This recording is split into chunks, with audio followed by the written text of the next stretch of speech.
Hello mga kalaagan. Ayan, for today's video naman ay sabay-sabay na natin panoorin ang pagbalik ng piston. Dahil ng nakaraan ay hinugasan mo na siya, nilinisan. So ngayon ikakabit naman. Ayan, let's go!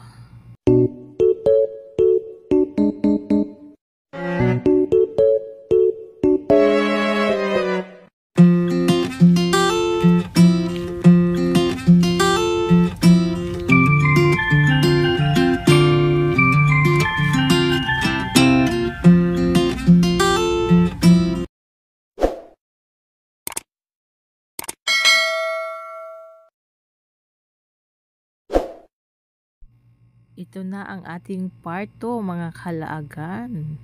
Sisimulan ng ikabit or ibalik ang piston sa ating exhaust crosswind. Ayan. So mahirap din talaga siya kuhanan ng video dahil madilim at nasa ilalim po. Ayan. No? Kaya tiyaga-tiyaga lang talaga. No, yan yung mahirap na trabaho ng isang mekaniko, no, yung nasa ilalim ka tapos gagawa ka tapos tatanggalin mo tapos ibabalik mo ulit. Diba? Mahirap din kasi kailangan memorize mo rin yung mga tornilyo na ginagamit mo, yung mga bolts na ginagamit. Kailangan talaga tandaan yon. At kung magkamali ka, pwedeng maaaring masisira. No? Kaya doble ingat talaga. Sa bagay, wala namang trabahong madali, lahat po ay mahirap. Pati nga sa pagtulog, mahirap eh. Mahirap kang makatulog.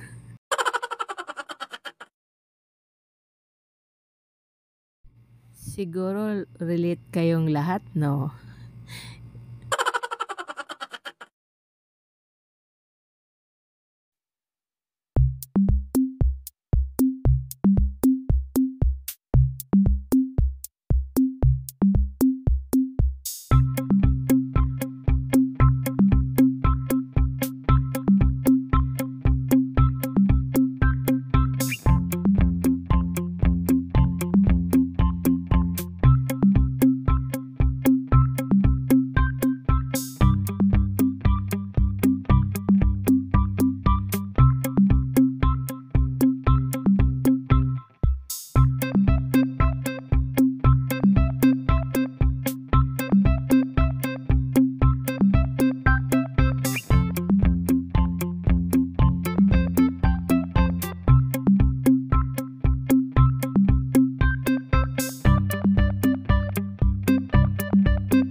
Yung nakikita yung paa guys ha, hindi yan laruan kundi totoong paa yan.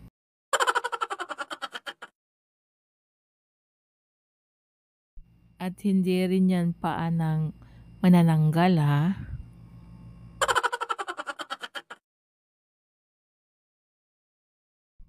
Biro lang yan mga kalaagan.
pala biro balik ng piston. Napakahirap po talaga. Yung isa nasa ilalim, yung isa nasa ibabaw, no? Parang naliligo ka lang sa dagat. Yung paa mo nasa ilalim, yung ulo mo nasa ibabaw. Ay, charot!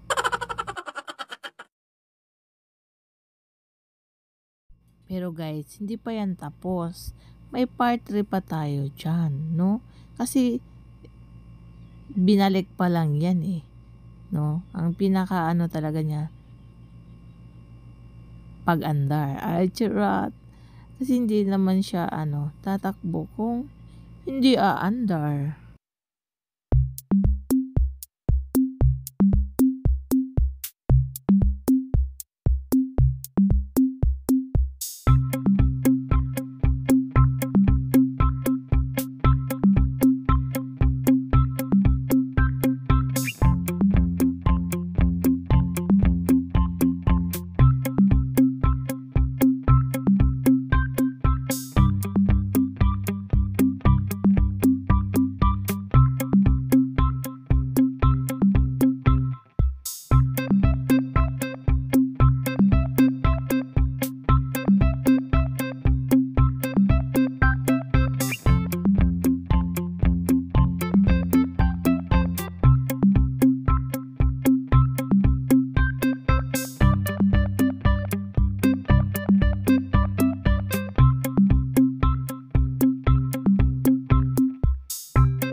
At pagpasensyahan nyo na po, ang ilaw, masakit sa mata.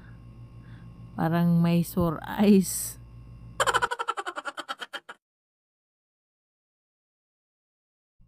At by the way, mas malabo pa ang video kaysa kinabukasan ko. Ay, charot!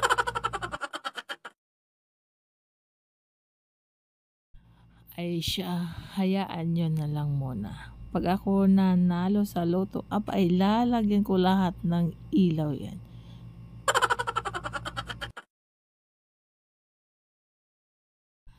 Maraming salamat sa inyong panonood at abang-abang po tayo sa ating part 3 mga kalagan.